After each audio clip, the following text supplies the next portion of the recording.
MBA चाय वाला, UPSC चाय वाला, इतने चाय ही तो बेच रहे हैं वो। जब तक ऑनलाइन नहीं बंद होगा तब तक बेरोजगारी बढ़ती रहेगी। प्राइवेटाइजेशन एक अच्छी चीज है, लेकिन की जा रही गलत तरीके से। बेरोजगारी भैया हम खुद ही 5 साल से खराब घूम रहे हैं, कोई मतलब नहीं, इन लोग के साथ टहलते घूमते हैं और कुछ नहीं। तो यहाँ बेसिक समस्या पे कोई बात ही नहीं करता। समस्या क्या है? बेसिक एजुकेशन में कमी। पैसा, जब आपका पैसा सर्कुलेट ही यहाँ नहीं होगा तो बेरोजगारी जाएगी कैसे?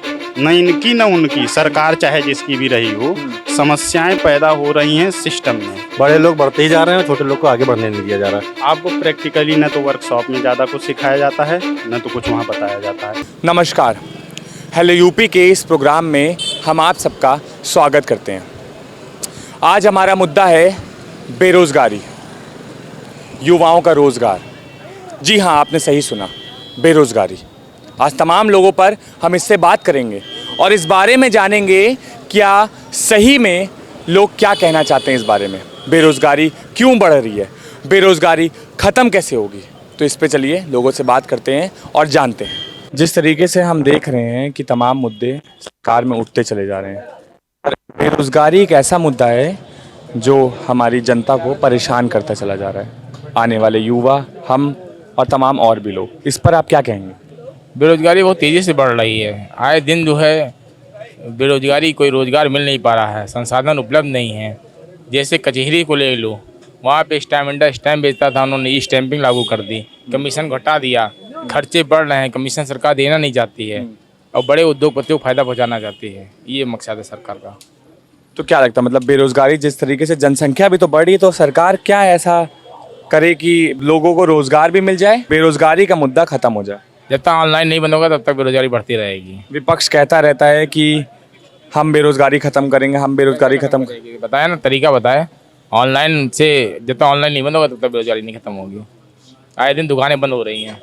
भैया बेरोज़गारी पे क्या कहना है? बेरोजगार, आप खुद एक युवा हैं। हाँ, बेरोजगारी भैया हम खुद ही 5 साल से खराब घूम रहे हैं, कोई मतलब नहीं, इन लोग के साथ टहलते घूमते हैं और कुछ नहीं, रोजगार है ही नहीं किसी प्रकार का। तो आप क्या लगता है कि इसमें किसका दोष है, सरकार का कि विपक्ष का? अब सरकार तो कोशिश कर रही है करने के लिए, लेकिन नहीं हो पा रही बात उनकी। विपक्ष भी कुछ दिक्कतें कर रही हैं। कहीं ना कहीं देखा जा रहा है कि जनसंख्या भी बढ़ती चली जा रही है। जनसंख्या तो बहुत बड़ा मुद्दा है, इस पर कुछ करें ना। जैसे कई चीज़ें हैं, उन्होंने बनाया एक आभा कार्ड, उसमें बोलते हैं 6 से 7 लोग की आपके अगर राशन कार्ड में नाम है तो हो पाएगा। अब ऐसा तो मुमकिन है नहीं आज के टाइम पे। तो ये सब इन पर रोक लगाए ना, ये क्या होती है नियम लाएं। जैसे हम लोगों को भी मतलब ऐसा बनाए कि 4 से ज़्यादा हो तो उनका ना बने, 4 से कम वालों का बने, ऐसा कुछ करें ना तो वो ज़्यादा अच्छा रहेगा। तो अभी आप रोज़गार ढूंढ रहे हैं? हाँ बिल्कुल, रोज़गार ढूंढ रहे हैं। कहाँ तक पढ़ाई की आपने? मैंने लखनऊ यूनिवर्सिटी से करी, बीकॉम किया है फाइनल। हाँ, तो बीकॉम किया है तो ऑब्वियसली आप अकाउंटेंट में जाना चाहिए था, पर हाँ अकाउंटेंट जाना चाहिए था। कुछ भी काम होते हैं, हम लोग तो कॉन्ट्रैक्टर भी बन सकते हैं, कुछ भी हो सकते हैं, हर जगह दिक्कतें हैं।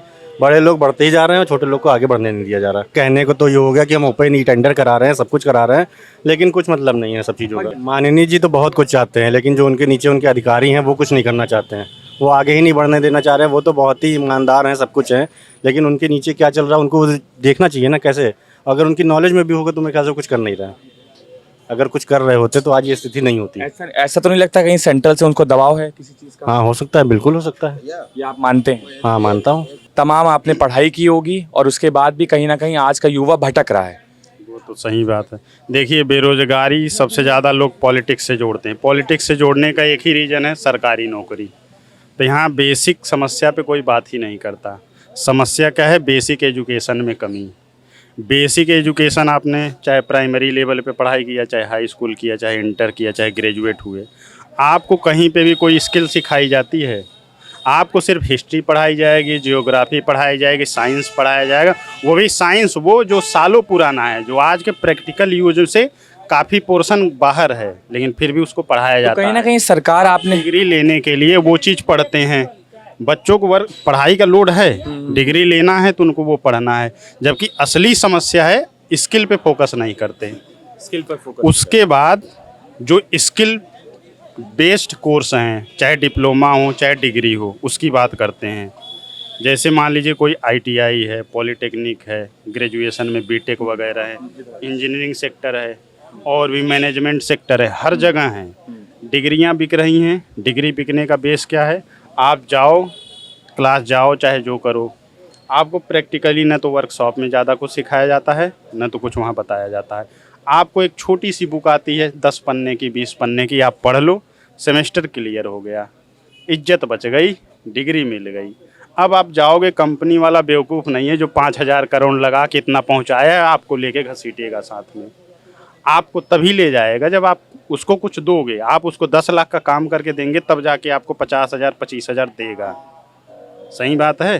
तो अपने इंडिया में क्या है, स्किल पे कोई बात नहीं करता। मतलब आप यूपी ये की कहना बात, चाह रहे हैं कि लोगों के अंदर स्किल की कमी है, रोजगार की कमी हमारे हिंदुस्तान में नहीं है। रोजगार देखिए, रोजगार कैसे बनता है। कल को अभी अपने जैसे अभी देखा होगा, MBA चाय वाला, UPSC चाय वाला, इतने चाय ही तो बेच रहे हैं वो। मास कम्युनिकेशन क्या है, उन्होंने चाय को अलग लेवल पे ब्रांडिंग बनाया। जिस तरीके से देखा गया, अभी अपने चाय वालों की बात करी, MBA तो पढ़े लिखे लोग हैं, अगर डॉली चाय वाले की बात करें तो आज तो वो आसमान में है। ये कुछ दिखाया जाता है, सच्चाई कितनी है ना हमें पता है पर ना। कुछ सच्चाई में सामने दिखता तो है कैमरे पे कि हाँ, डॉली चाय वाला अगर अपना पूरा वो दिखा देगा, अपना जितना भी इनकम टैक्स रिटर्न भरता है, ITR किसी दिन पब्लिक में दिखा दे। देखिए, रील बनाना है, उनकी दुकान उसी से चलनी है, वो वही दिखाएंगे। वो जरूरी नहीं कि अगर वो पर पहले वो कभी रील बनाते नहीं थे, वो सिर्फ चाय बनाते थे। वो देखिए, वही बात हो गई ना कि मौका मिला, आपको मतलब फेमस हो गए, आपको चर्चा में आ गए, तो आप अब उस चीज़ को पकड़ लिए ना कि हमें इसी बेस पे आगे बढ़ना है। लेकिन जो रोजगार की बात है, और रही बात जैसे तो मौके पे चौका मारना कहते हैं, सब लोग करते हैं, ये उसको भी मिला, ऐसे बहुत लोग हैं। लेकिन जानते हैं, जैसे रोजगार की बात की जाए, गवर्नमेंट सेक्टर की बात कर लेते हैं। अब न इनकी न उनकी सरकार चाहे जिसकी भी रही हो, समस्याएं पैदा हो रही हैं सिस्टम में। जैसे क्या है, सपा की सरकार थी, कांग्रेस भी रही है, भाजपा भी रही है, सब ने कहा ये ईमानदार है, इन्होंने किया उन्होंने किया, पर किसी ने ये नहीं किया कि हमने उस एग्जाम पीरियड को कितने पीरियड में उस एग्जाम को क्लियर कराया। पर पेपर भी तो लीक होते चले जा रहे हैं, सरकार में ऐसे इल्जाम भी लग रहे हैं। पेपर लीक हो रही है। आपने पेपर लीक हुआ, री एग्जाम करा दिया, पर पेपर लीक हुआ तो जो चेयरमैन है, जिस भर्ती बोर्ड ने पेपर कराया, उसके ऊपर आपने क्या एक्शन लिया? आपको कोई एक्शन होता हुआ दिखा? तो कहीं ना कहीं आप ये कहना चाह रहे हैं कि सरकार उससे मिली हुई है, करप्ट है। हम कह रहे हैं हम ईमानदार तब तक हैं जब तक हमें मौका नहीं मिल रहा है। सरकार, आपका कहने का मतलब यही हुआ ना कि सरकार कहीं ना कहीं मिली हुई है। सरकार की पॉलिसी ऐसी है। सरकार, हम यही तो आपसे कहना चाह रहे हैं, अगर पेपर लीक हुआ है तो किसी डायरेक्टर, किसी चेयरमैन पे, किसी जो भी भर्ती बोर्ड में है, कभी उस पर कोई एक्शन हुआ? पेपर ऐसा तो है नहीं कि उसे सपने में आ गया, उसने छाप दिया। पेपर कहीं अंदर से ही तो निकाला गया होगा। जो ऑफलाइन पेपर है या कंप्यूटर सेंटरों पे जो ये क्लोनिंग कर लेते हैं, स्क्रीन शेयर करके करते हैं नकल, तो इन सब की है। तो सरकार कोई भी हो, नौकरी देना चाह रही है, वो सिर्फ अपने एजेंडे को बढ़ाते हैं। उनको क्या है कि हमें इस बेस पे अगर वोटर में बढ़ रहे हैं हमारे, तो हम एजेंडे को बढ़ाएंगे। पर हम ये नहीं चाह रहे हैं कि वही वैकेंसी हम करें। ज़रूरी नहीं कि हर सेक्टर में ज़्यादा वैकेंसी हो जैसी पॉपुलेशन है, पर संख्या के हिसाब से आप जो भी वैकेंसी ले आओ उसे विद इन टाइम करो।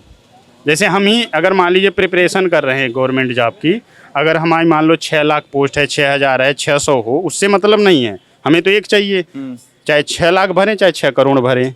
लेकिन ये है कि आप 1-2 महीने में क्लियर कर दो, तो जो बंदे 4-4 5-5 साल एक भर्ती के आस में रहते हैं, जो मान लीजिए जो कट ऑफ के रेंज में है, उसको तो उम्मीद रहेगी ना भाई हो सकता है। तो हम 2 साल 4 साल वेट करेंगे जब तक फाइनल रिजल्ट नहीं आ जाता।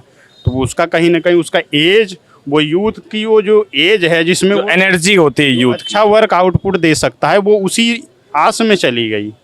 अगर आप टाइम से करा दो, साल भर में 6 महीने में करा दो, 3 महीने में करा दो, कराने के आपके पास मैन पावर्स है, सोर्स है, सब कुछ है। लेकिन क्या लगता है कि सरकार के पास इतनी सरकारी नौकरियां हैं? नहीं। अगर ऐसी नहीं है तमाम, उसके बाद आप देख रहे हैं कि अब सरकार प्राइवेटाइजेशन कर रही है, तो क्या ये करना सही तो होगा, गलत होगा? प्राइवेटाइजेशन एक अच्छी चीज़ है, लेकिन की जा रही गलत तरीके से।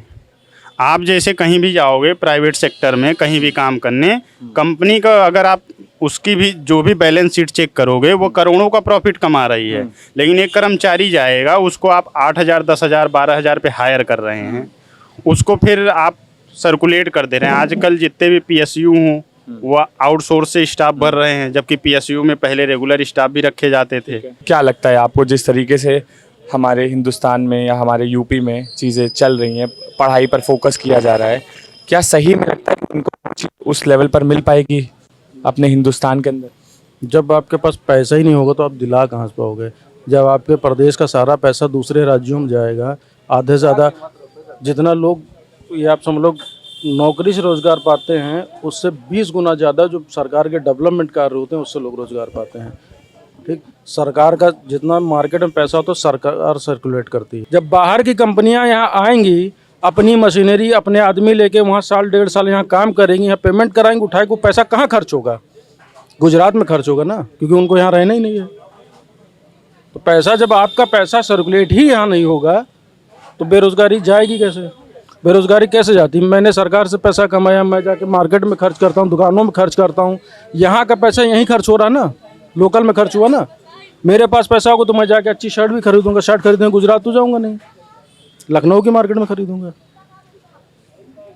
तो फिर तो देखा आपने किस तरीके से आज हमारा मुद्दा था बेरोज़गारी, उस पर हमने कुछ युवाओं से बात करी और कुछ बड़े लोगों से भी बात करी। कहीं ना कहीं उनको ये लगता है कि जो पैसा हमारे यूपी, हमारे उत्तर प्रदेश सरकार ने यहाँ पे लगना चाहिए, वो कहीं ना कहीं बाहर की कंपनी जा कर के कर रही है।